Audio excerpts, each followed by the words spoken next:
देखो, हम लोगों को ऐसा बताया गया कि संतान एक या दो ही होनी चाहिए, लेकिन बहुत गलत बताया गया। बहुत सालों पहले देश में एक साजिश चली थी मेरे भाई बहनों, हिंदुओं की संख्या घटाने की और विधर्मियों की संख्या बढ़ाने की।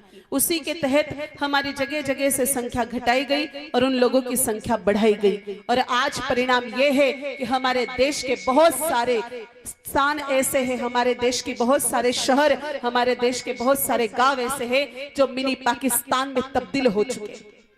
जहां मेरे भाई बहनों आप लोग माला नहीं पहन सकते, जहां आप लोग घूम नहीं सकते, जहां हमारी देश की माताएं बहनें आजाद हवा में घूम नहीं सकती, वहां विधर्मियों का डर लगा रहता है।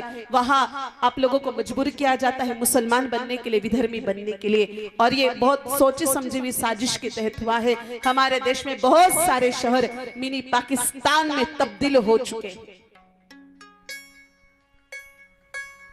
हमारी संख्या को घटाने के लिए।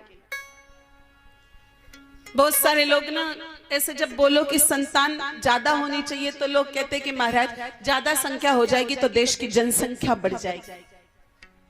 भैया तो इतना एक होशियार आ गया कि तेरे को अकेले को जनसंख्या की टेंशन है, और जनसंख्या को कंट्रोल करने का काम अपने और किसी के हाथ का है ही नहीं। जनसंख्या को कंट्रोल करने का काम केवल शिव भोले बाबा के हाथ का है, क्योंकि युगों युगों से संहार का कार्य शिव भोले बाबा संभाल रहे हैं। अब आप लोग जबरदस्ती क्यों होशियारी लगाते हो कि 4 बच्चे होंगे तो देश की जनसंख्या बढ़ जाएगी। अरे हम लोगों के तो 2 से 3 होते ही हमारी धड़कनें बढ़ जाती है, लेकिन अब्बू और चाचा के घर में 12-12, 13-13 की फौज खड़ी होती है। उन्हें क्या 1 दर्जन से नीचे बच्चे नहीं मिलेंगे आप लोगों को।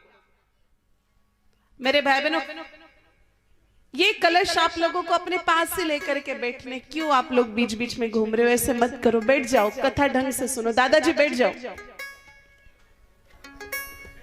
हाँ दादाजी सुन नहीं रहे हैं, थोड़ा सा जोश में आ गए। दादाजी बैठ जाओ।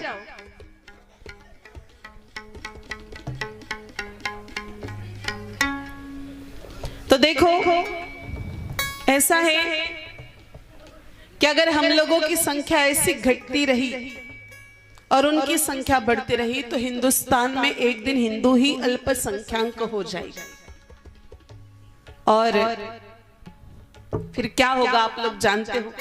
इतिहास इस बात का गवाह है मेरे भाई बहनों कि इन लोगों ने हमारे ऊपर कितने अत्याचार किए हैं, हमारे कितने तो मंदिर नष्ट किए हैं, हमारी कितनी मूर्तियों को खंडित किया, हमारी बहन बेटियों के साथ इन लोगों ने कितने अत्याचार किए हैं।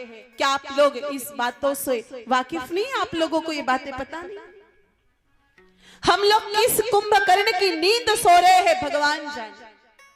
हम लोगों को तो हमारी जनसंख्या इतनी बढ़ानी चाहिए मेरे भाई बहनों, और इतनी एकता के साथ, यूनिटी के साथ खड़ा होना चाहिए कि विधर्मी कुछ करे तो बहुत दूर की बात है, लेकिन आंख उठा करके भी हमारे ओर देखने की हिम्मत नहीं कर पाए। लेकिन ये तब संभव है जब हम लोग अधिक ज्यादा संख्या में रहेंगे। ऐसे 1-1, 2-2 बच्चे पैदा करेंगे तो मेरे भाई बहनों ये लोग तो घर में आकर के हम लोगों को कुचल के चले जाएंगे, किसी को कुछ भी पता नहीं चलेगा। बहुत सारे लोग कहते हैं कि ज्यादा बच्चे होंगे तो फिर कैसे क्या करेंगे। अरे भाई, अगर 1-1 ही बच्चा पैदा करोगे तो देश की सीमा पर फिर क्या अफगानी ला करके भर्ती करोगे, तालिबानी ला करके भर्ती करोगे? देश की सीमा पर बंदूक लेकर के भी तो किसी को खड़ा करना पड़ेगा। 1-1 बच्चा होगा तो कौन मेरे भाई बहनों फौज में अपने बच्चे को